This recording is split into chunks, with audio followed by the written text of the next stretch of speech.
The morning sun cast long shadows across Bangkok's bustling streets as news spread through the martial arts community like wildfire. The royal palace, with its gleaming golden spires and centuries-old traditions, had announced something unprecedented: a grand martial arts exhibition that would bring together the finest fighters from across Asia. Mr. Hiroshi Tanaka sat in his modest dojo in Okinawa, sipping green tea and reading the formal invitation that had arrived by special courier. At 65 years old, his weathered hands held the golden-trimmed paper carefully, his eyes moving slowly across each word. The invitation was unexpected. He hadn't participated in public demonstrations for nearly a decade, preferring to teach quietly in his small neighborhood dojo. Sensei called out his youngest student, Ken, who helped maintain the dojo. The phone has been ringing non-stop since morning. Everyone wants to know if you'll accept the royal palace invitation. Tanaka placed his teacup down gently, his movements carrying the same precision he'd developed over 50 years of karate practice. The wrinkles around his eyes deepened as he smiled, remembering the last time he performed publicly. It had been in Tokyo, and he had sworn it would be his final demonstration. The invitation wasn't just any ordinary request. The Royal Palace of Thailand was organizing the most prestigious martial arts exhibition in recent history. Representatives from every major Asian martial art would be there. Kung Fu masters from China, Silat experts from Indonesia, Taekwondo champions from Korea, and of course, Thailand's own legendary Muay Thai fighters. As word of the exhibition spread, martial arts schools across Asia buzzed with excitement. The event would span 3 days, featuring demonstrations, cultural exchanges, and friendly sparring matches.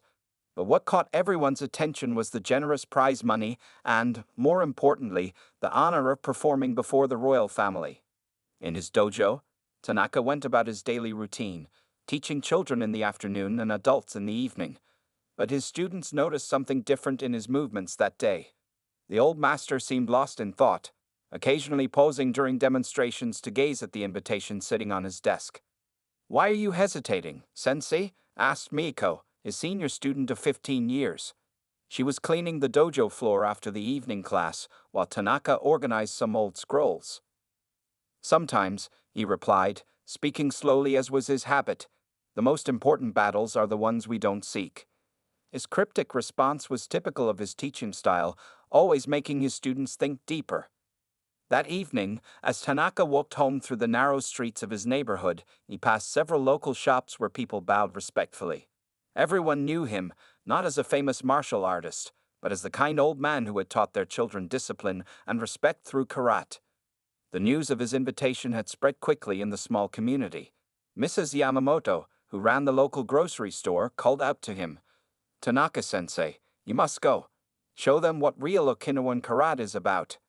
Back at home, Tanaka sat in his small garden, watching the stars appear one by one in the darkening sky.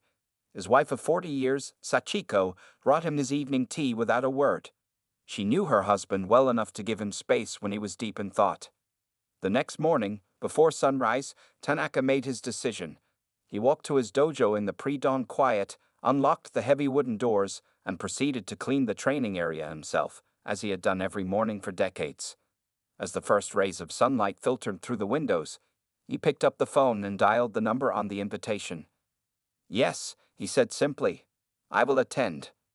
The news of his acceptance traveled fast. By afternoon, reporters from local newspapers had gathered outside his dojo, hoping to interview the legendary master who had emerged from semi-retirement.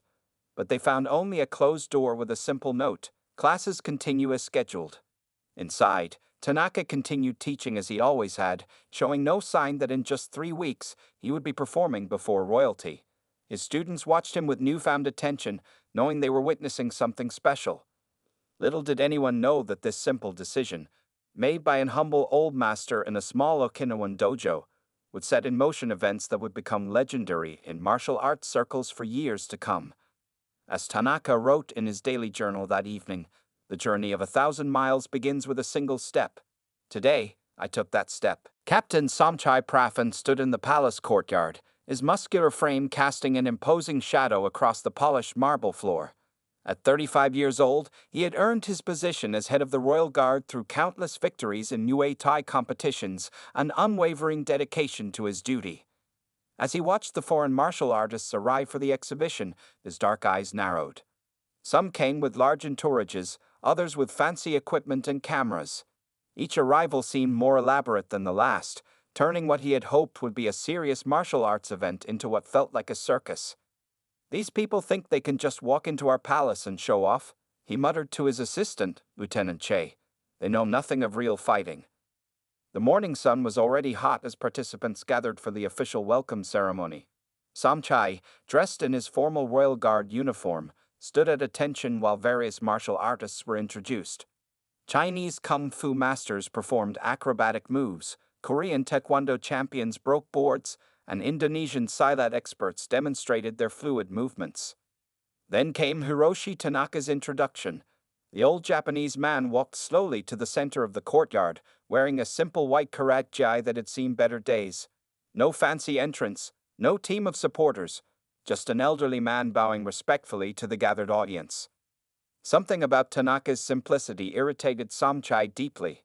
In his mind, martial arts were about power, strength, and dominance, not this quiet, unassuming display. "Is this some kind of joke?" Samchai's voice carried across the courtyard, causing heads to turn. "They send an old man to represent Karat?" His words, spoken in English, were meant to be heard by everyone. The courtyard fell silent. Several officials looked uncomfortable, while some younger fighters snickered. Tanaka remained still, his face showing no reaction to the insult. Samchai stepped forward, his boots clicking against the marble floor. "I challenge any fighter here to prove their worth against Thai fighting arts. But please," he smirked, looking directly at Tanaka, "send someone who can actually defend themselves." The foreign participants shifted uncomfortably. They had heard stories about Samchai's fighting prowess.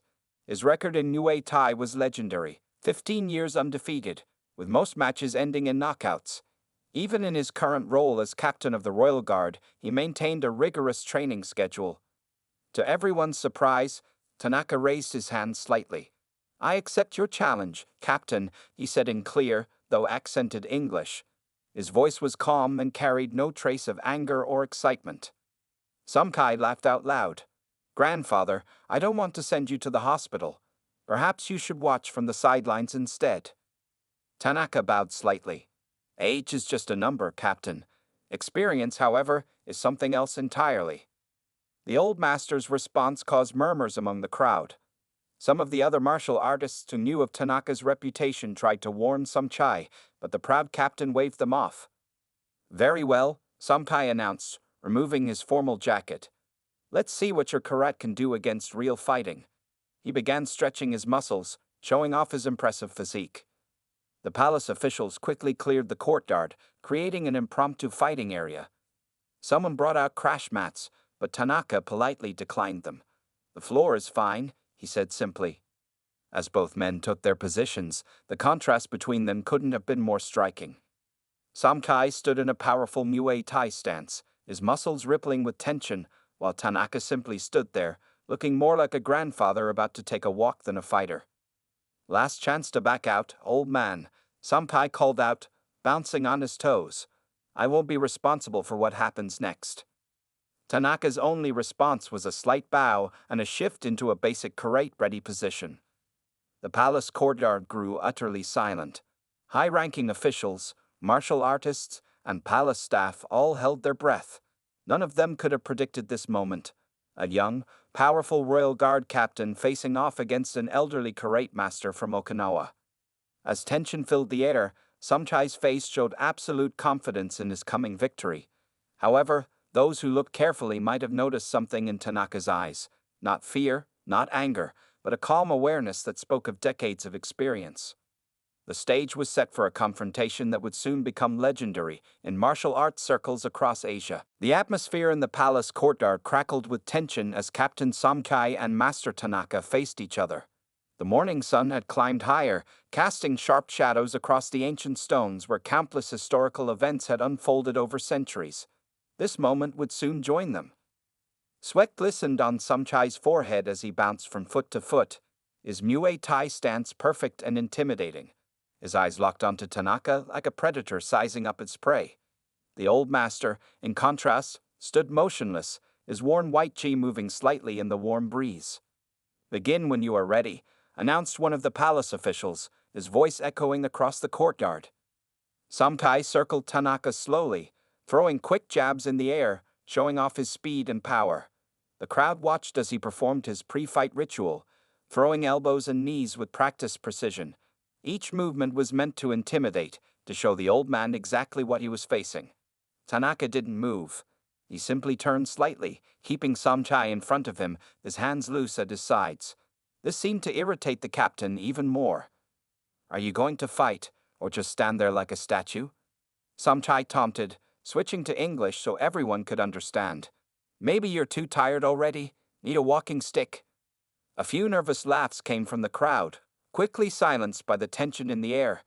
The other martial artists watched intently, many of them recognizing something in Tanaka's stillness that Samkai didn't seem to notice.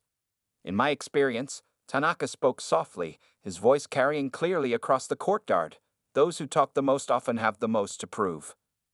Samchai's face darkened at the implied insult. He stopped his circling and moved closer to Tanaka. "You dare to disrespect me? In front of my own people?" His voice rose with each word. Several palace officials shifted uncomfortably. This was supposed to be a friendly exhibition, but the situation was quickly becoming something else entirely. Tanaka bowed slightly. "No disrespect is intended, Captain. I merely accept your challenge to demonstrate the effectiveness of traditional karate." "Traditional?" Samkai scoffed. "Your traditional karate is just dancing. This is real fighting." Without warning, he launched a lightning-fast roundhouse kick toward Tanaka's head. The crowd gasped. The kick was far too fast and powerful for an elderly man to avoid. Several people moved forward instinctively, expecting to see a tragic end to the confrontation. But Tanaka wasn't there. With a movement so subtle it was almost invisible, the old master had shifted 6 inches backward, causing Samchai's kick to slice through empty air. The captain's eyes widened in surprise as his kick met no resistance, throwing him slightly off balance. Regaining his footing quickly, Samkai launched into a brutal combination of punches and elbow strikes. Each attack was technically perfect, thrown with enough force to end the fight instantly if it landed. But none did.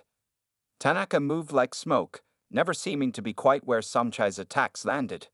He made no attacking moves of his own, yet Samkai found himself getting increasingly frustrated and tired. "Stand and fight." Samchai roared, his face red with exertion and anger.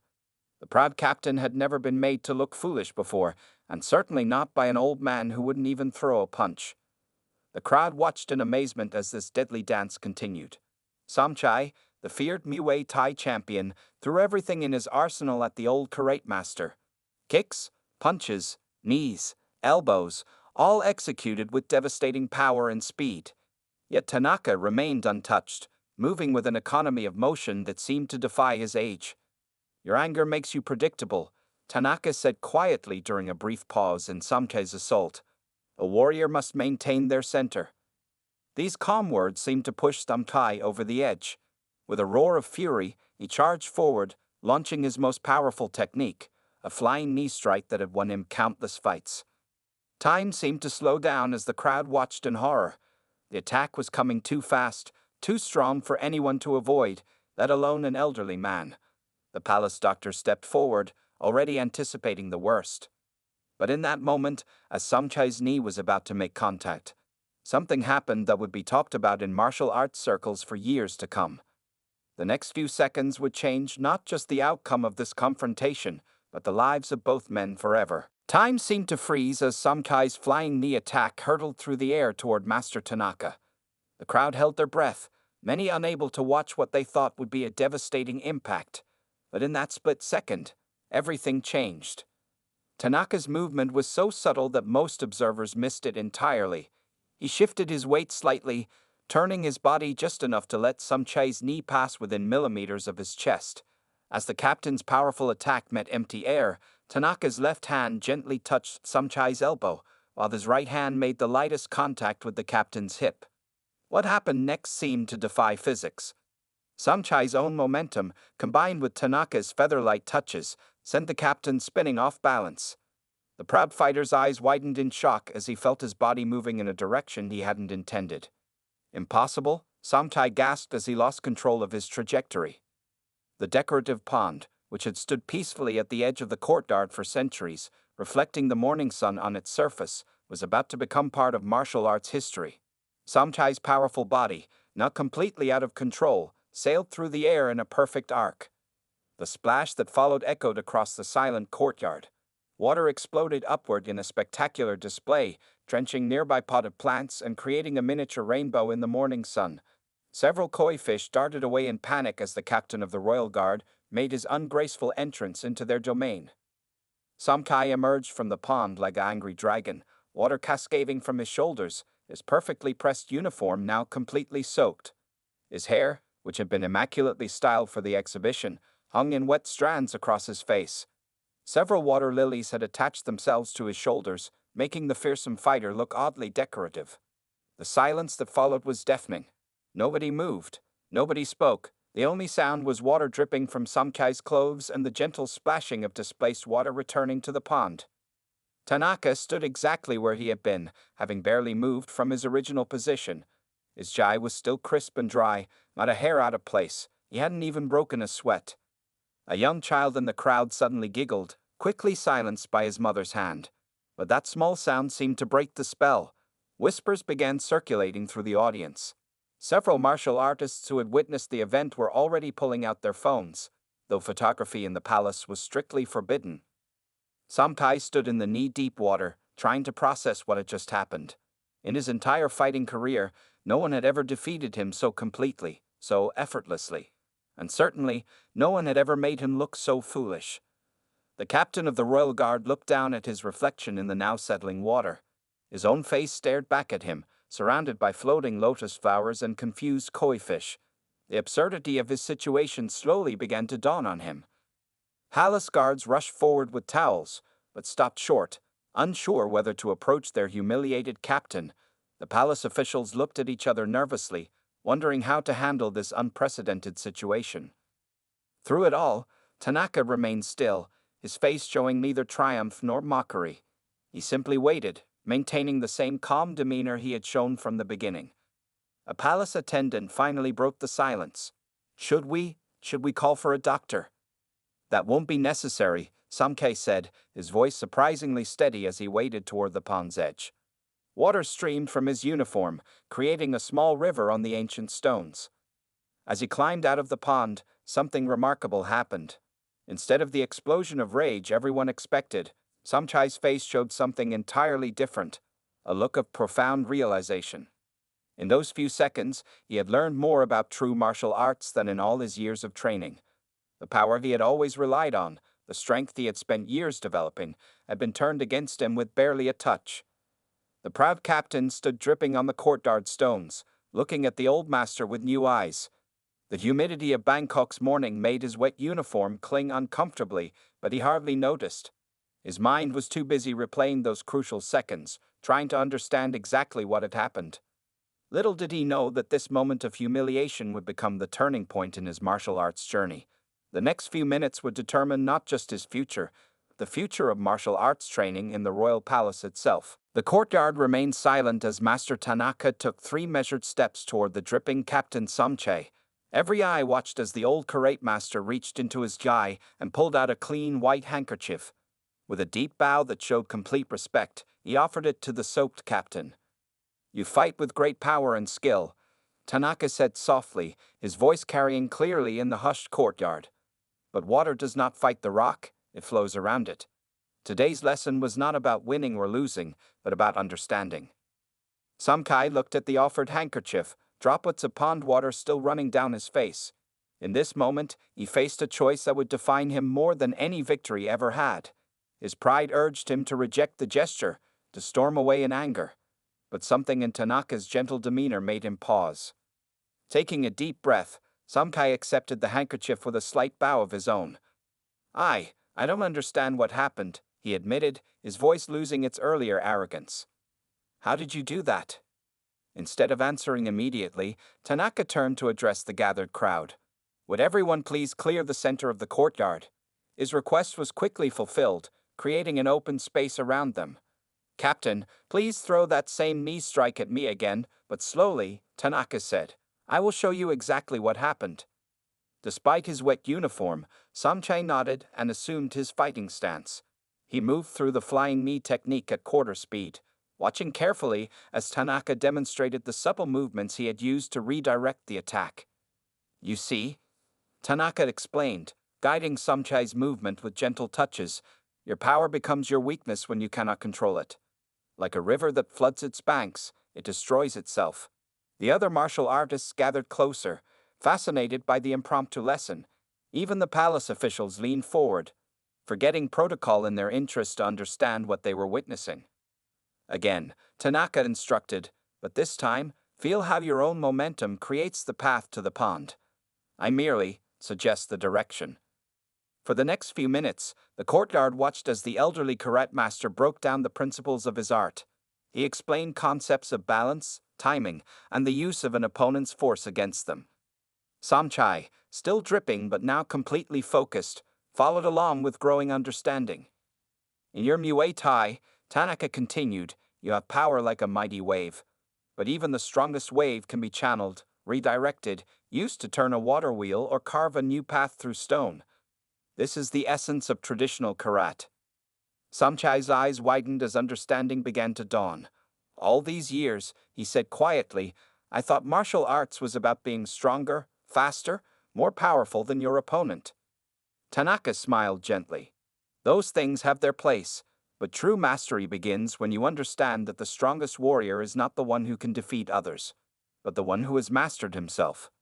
The captain looked down at his soaked uniform, then at the peaceful pond where moments ago he had experienced the most humbling moment of his life. A slow smile spread across his face, not one of arrogance this time, but of genuine appreciation.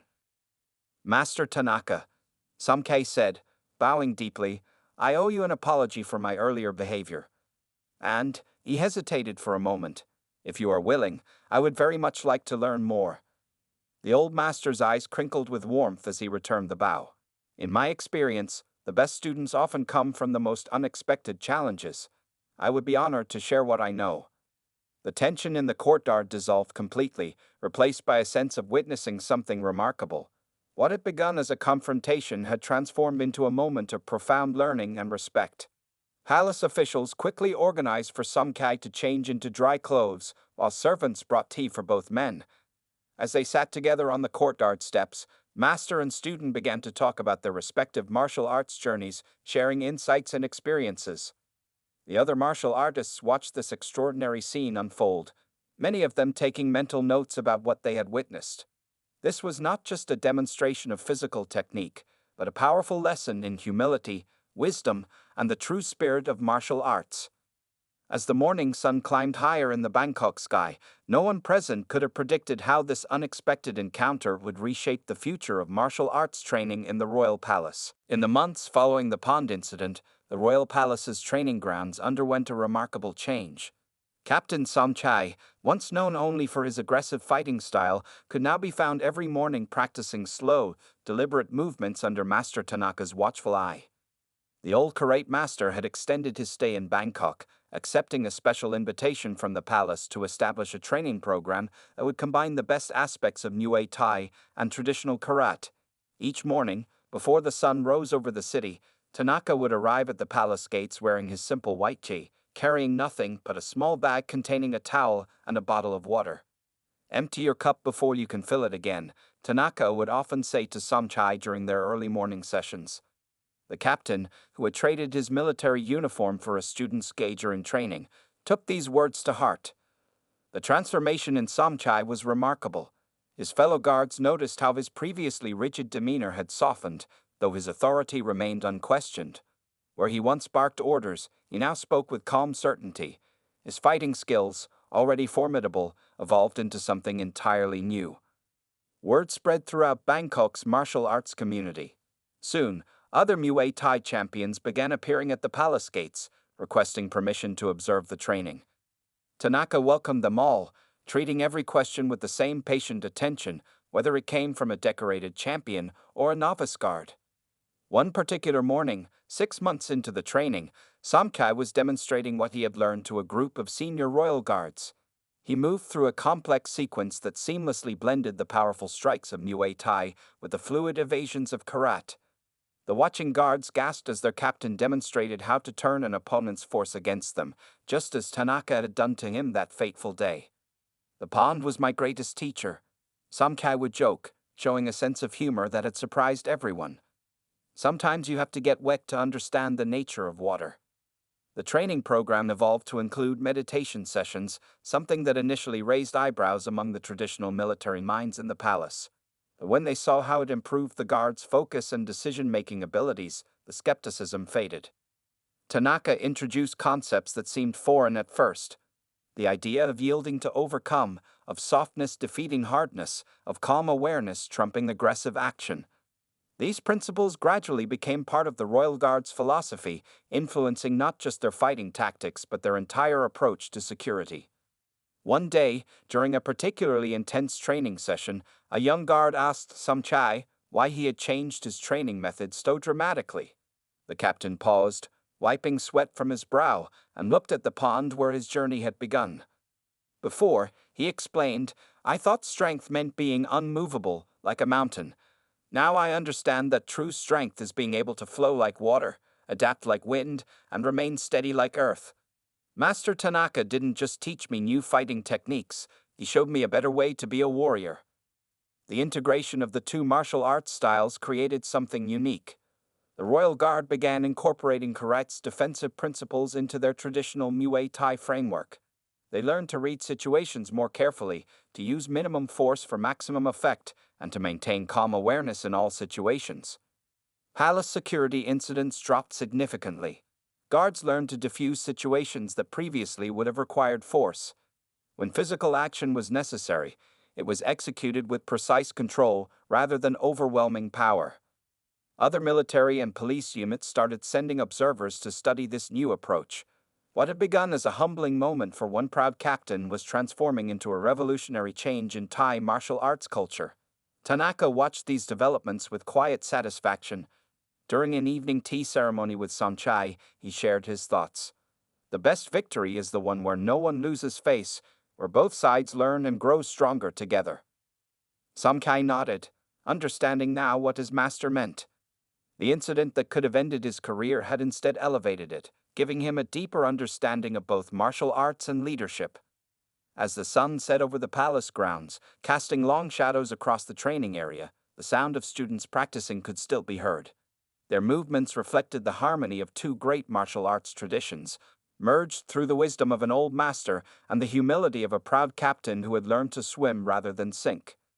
The transformation was far from complete, but its foundation was set as solid as the ancient stones of the palace itself. 5 years had passed since the legendary pond incident at the royal palace.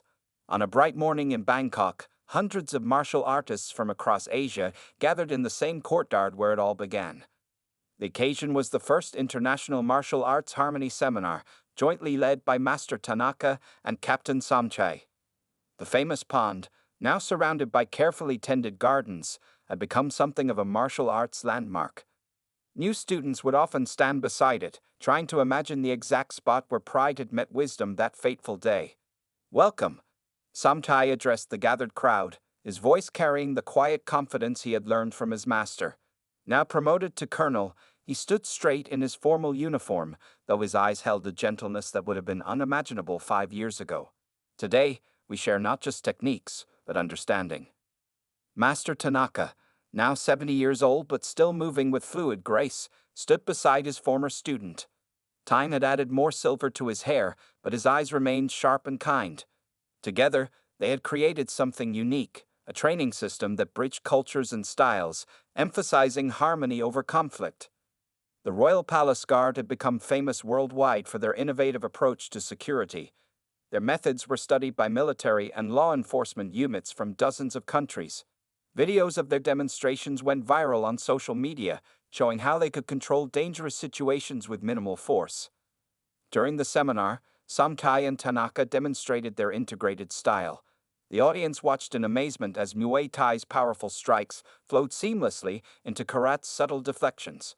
Power and gentleness, force and flow, all working in perfect balance. Remember the lesson of the pond, Sumkai told the attendees, sharing the story that had become almost mythical in martial arts circles. Sometimes the greatest strength lies in yielding, and the greatest wisdom in admitting we have more to learn. The palace training program had expanded beyond combat techniques. It now included meditation, philosophy, and conflict resolution. Guards were taught to see themselves as protectors rather than fighters, using force only as a last resort. Young martial artists from both Thailand and Japan regularly traveled between the countries, training in both traditions. The cultural exchange had grown far beyond what anyone had imagined possible. Dojos in Okinawa now incorporated Muay Thai elements, while Thai boxing camps taught correct principles of movement and evasion. During a demonstration, Tanaka and Sumkei performed the same sequence that had ended in the pond years ago. But this time, they showed it in slow motion, explaining each movement, each shift of weight, each subtle application of principle. The audience leaned forward, many filming with their phones, as years of combined wisdom were shared openly. The pond teaches us still, Tanaka said, his voice carrying decades of experience. Like water, we must be able to adapt, to flow around obstacles, to find the peaceful path even in turbulent times. The Royal Guard's reputation had grown beyond martial arts. They were now known for their calm professionalism, their ability to handle complex situations with minimal confrontation. Other security forces sent their personnel to learn not just fighting techniques, but the philosophy behind them. In the evening, after the seminar's formal sessions had ended, Tanaka and Sumkei sat by the pond, sharing tea as they often did. The setting sun painted the water in shades of gold and crimson, while koi fish swam lazy circles beneath the surface. "Master," Sumkei said, watching the ripples spread across the pond's surface, "did you know, that day 5 years ago, that this would be the result?" Tanaka smiled, his weathered face creasing with warmth. In life, as in martial arts, we cannot predict the outcome. We can only approach each moment with sincerity and remain open to its lessons. Their legacy had become something neither man had expected. Not just a new martial arts style, but a new way of thinking about conflict and resolution. The story of the proud captain and the humble master had become a parable, taught in dojos and training camps across Asia. As night fell over the palace, the last rays of sunlight catching the pond's surface, both men knew their work would continue through the students they had taught, the lives they had touched, and the bridges they had built between traditions. The pond remained, as it had for centuries, reflecting the sky above, a constant reminder that sometimes the greatest victories come not from standing firm, but from learning to flow with life's unexpected currents.